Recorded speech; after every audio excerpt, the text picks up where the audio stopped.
In the foreword of his 1921 work, Louis Massignon begins by referencing al-Hariri's Maqamat, highlighting the profound statement that speaking the truth is of utmost importance, even if it leads you to death, and that one must strive to seek the pleasure of God above all else.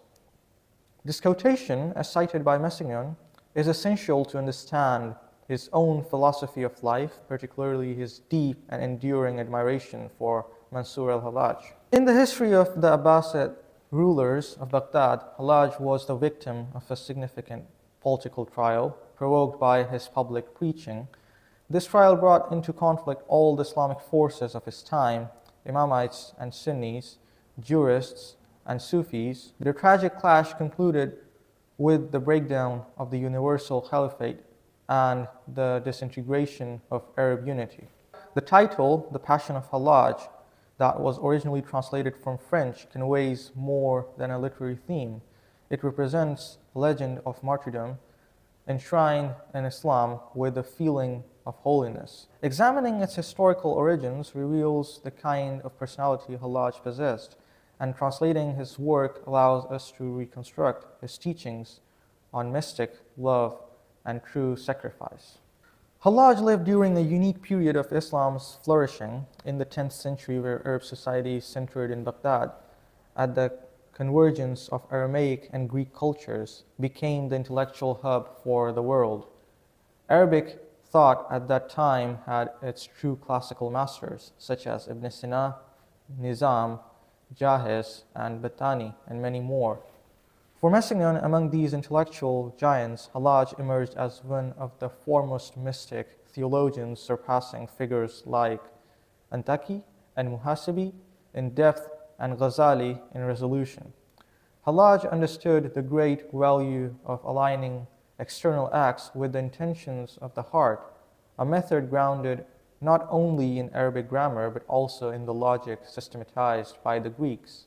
Hallaj employed this logic as a form of material self-discipline, stripping it of sensory images and created forms to prepare for mystic union, a negative approach that transcended the narrow confines of syllogistic reasoning while fully assenting to the transcendental call of grace.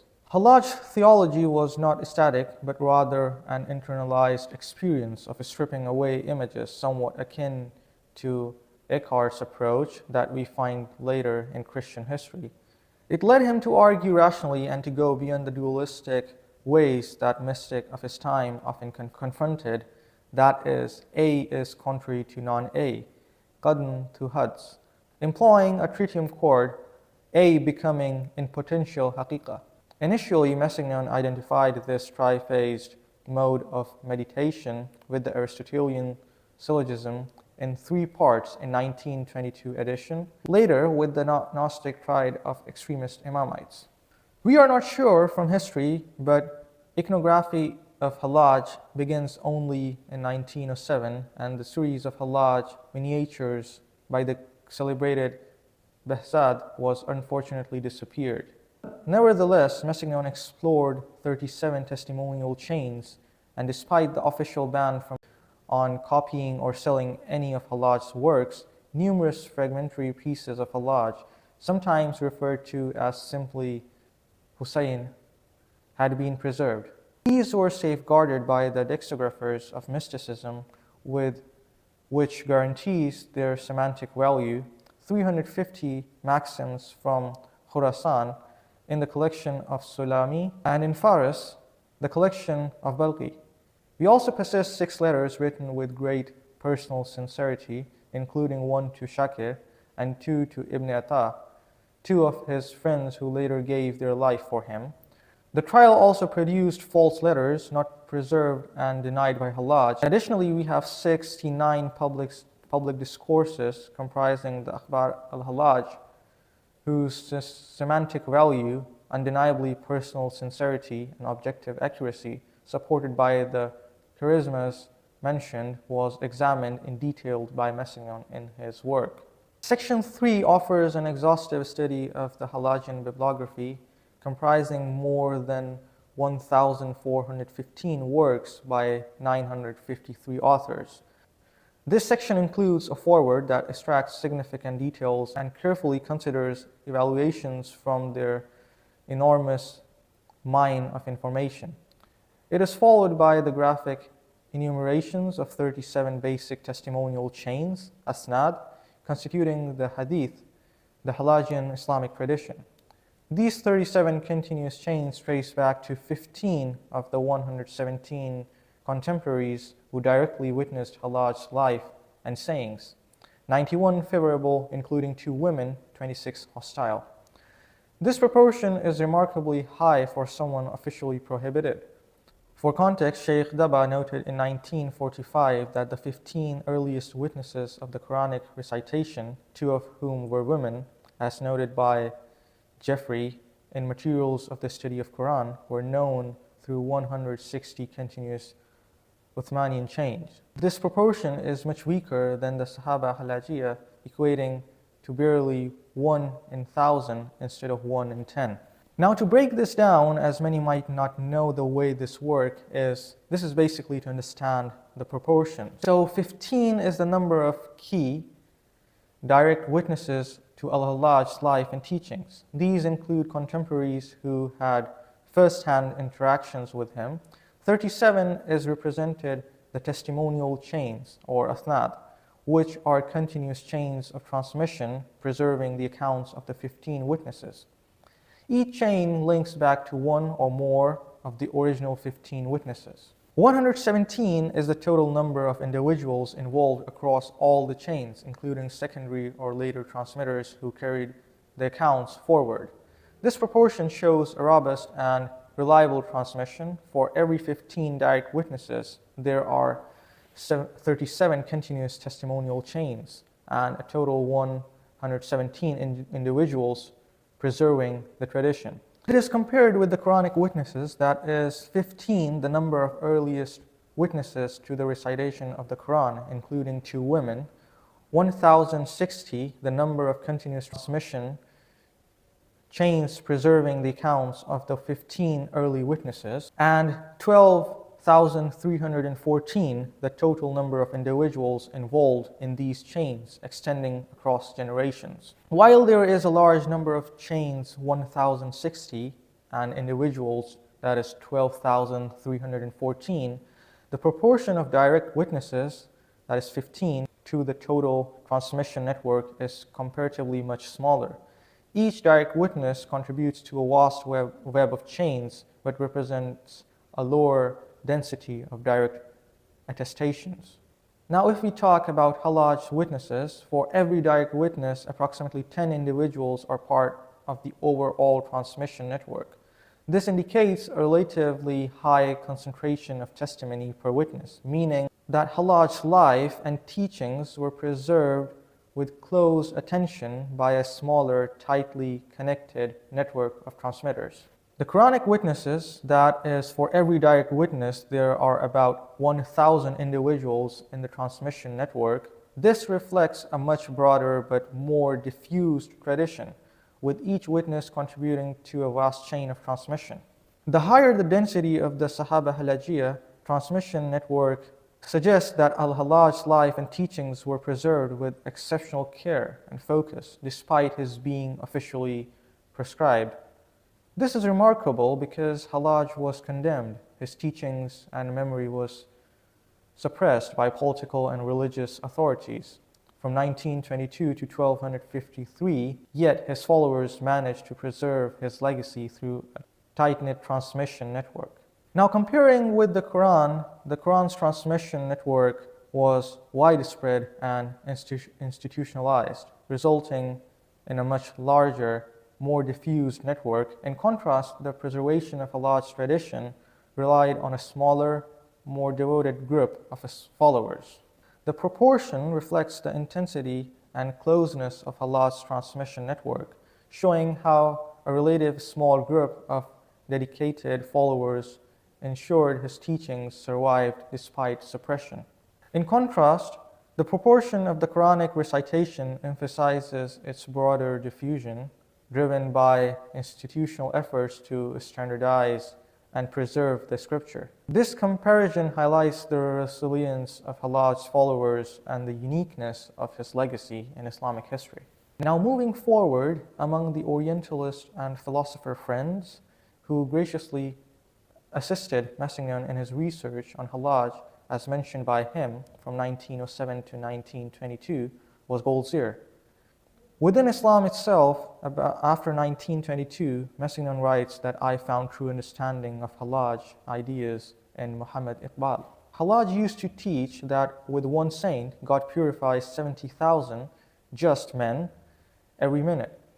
One of his predecessors, Ali Muwafiq, declared that on the day of Arafat, God found is sufficient to pardon the 600,000 assembled pilgrims by finding just 6 righteous individuals among them. This recalls the prayer of intercession by Abraham, the first of the Abdal, on behalf of Sodom, the city of perdition, while a small group of heroic militants gave their lives, offering their bodies as a sacrifice, like al-Juraydi, who accepted death in the Karamatian ambush at Habir, this being the same Juraydi who later regretted abandoning Hallaj. The Karamatians, who thought they had crushed the spirit of the pilgrimage by stealing the black stone, eventually returned it to Kaaba. They handed it over the presence of Cairo's Grand Qadi, Ibn Haddad, who was a follower of Hallaj. Hallaj believed that the ultimate goal for a human's journey is not simply to return to the ideal form envisioned by God, but to fully realize and embody God's presence. 10 years after his martyrdom, Murtaish, who is also mentioned in Al-Kashf al-Mahjub, remarked, although Hallaj's fate exposed him to the public, his soul keeps its secrets even from God's closest friends. This raises several intriguing questions. Why did Hallaj break away from his first teacher early in his spiritual journey? Why did he choose to marry despite his ascetic path? Why, when he began preaching God's words, did he abandon his monk's dress?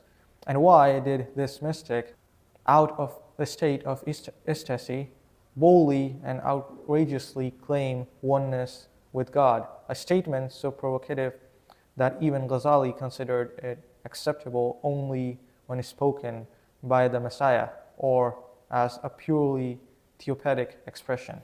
According to Massignon, it is reasonable to dismiss an existential affirmation merely because it lacks examples or falls outside established norms.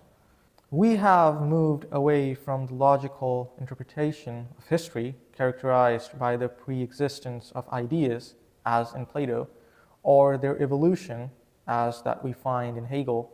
Instead, we embrace a paralogical perspective, one that considers the pre-existing of archetypes, an idea that we find in Jung, or the evolution of functions and situations, even extending to cycles of reincarnation, as seen in Imamite, Druze, or Nusari theories. According to Surawardi Hanbali, the ultimate and liberating unification of the individual soul, personalized through the admiration of the one God, is accompanied within a single lifetime. This raises some thought-provoking questions. Is there a kind of influence or pull on other consciousness caused by archetypical, premonumental themes? Are these themes merely illusions created by artificial tensions or our imagination and storytelling? Or are they the subjective elements introduced into reality? Alternatively, could they be forms of grace working through the imagination to guide us towards a clearer understanding of the material world? For the Semites, virtue is not the Greek idea of balance, a middle ground between extremes, but rather a form of supremely noble moral behavior. This virtue is marked by a heroic intensity reaching its highest point without any opposing force or balance, as Eckhart describes. Massignon added depth to historical facts by reflecting on the meditations they inspire. Hallaj spoke and repeated his words for his true listeners, offering them as summaries and prophetic signs. These words had a life-giving and fulfilling power that must be respected. Their harmony cannot be separated from the great meaning they convey. It's true that such statements may seem shocking to mathematicians. Their approach, when faced with exceptional cases, is to dismiss them because their methods are not designed to uncover deeper truths. But Hallaj was no ordinary person. He was a spiritual being, an exceptional case, a unique being like an archangel struggling from above. His destiny was so extraordinary that he only fully recognized it in his final moments, when grace bound him to the peak of his woe. Yet, what soul of goodwill would not aspire to such a destiny? And doesn't every soul reach that point if it accepts that the end, by fulfilling its life, returns it to the divine source of its potential forever, through a spiritual upward curve of time? The execution of Hallaj, writes Massignon, describes in several independent sources, illuminates the brutality of his adversaries. To the tribunal, it was the application of capital punishment for a deliberate transgression of the law, as Hallaj had taught that Hajj rites performed outside Mecca was permissible. To the imperial palace, the sentence was carried out for public safety, the sovereignty acting as the defender of the threatened order. To the petty officials among the paid witnesses of religious life, the torture suffered by Hallaj was applauded as revenge for the insult his direct intimacy with God inflicted on their formalistic pity. To understand Hallaj's psychology, the key text is the Prayer of the Last Virgil, compiled just 2 years after his execution by Ibn al-Haddad. This powerful and mysterious text reveals Hallaj's awareness of sanctity. His terrible fate would mark upon his life. He saw his destiny as a witness, completely surrounded to the one God. He foresaw his resurrection, imagining it in the final spark that would rise from the flames consuming his body. As he was taken to the place of his execution, he wept for the arrogant crowd. The same crowd, impressed in the moment, would remain as indifferent to his suffering tomorrow as they had been to his ecstatic calls in the past. Hallaj was executed to appease high officials, instigators of crisis and unrest. Long before his death, he had cried out desperately, "O Muslims, save me from God." But no one could save him from God, as the Quran says, no one will save him from God in 72:22, and there is no refuge except him in 72:23. Now, the tragedy is often noted by scholars, and many of them. I want to focus on the accounts of Hamd ibn Hussein ibn Mansur, which Massignon also followed in his work. This account, perhaps passed down through a chain of narrators, is recorded by Ibn Bakawa, Shirazi. For now, I will only cover the final part, Hallaj's death and how it happened. The rest I plan to address later in other videos. Here I will only highlight the points necessary for understanding the discourse on Orientalism. It is mentioned by Shirazi that Hamd was 18 years old at the time when the night before his father's execution arrived. For 2 months, he had also spent time in the cell with his father. He narrates, "When the night came, my father stood up for prayer, performing 1 or 2 rak'ah. After completing the prayer, he kept repeating the word illusion until the night was almost over. Then he was silent for a long time before suddenly crying out, 'Truth!' He stood up again, put on his head cloak, wrapping himself in his coat, extending his hands turned towards the Qibla, the direction of Mecca, and went into ecstatic prayer. When morning came, they led him from the prison, and I saw him walking proudly in his chains. He recited words for the people walking beside him to hear. They then brought him to the walkway where they cut off his hands and feet. After flogging him with 500 lashes of the whip. He was then hoisted up onto the cross, and I heard him on the gibbet talking ecstatically with God. "Oh my God, here am I this morning in the dwelling place of my desires, where I contemplate your marvels. O God, since you witness friendship even to whoever does you wrong, how is it you do not witness it to this one, myself, in this case Hallaj, to whom wrong is done because of you?" A well-known incident at this moment, as narrated by Shirazi, involved Abu Bakr Shibli, who asked Hallaj, "What is Sufism?"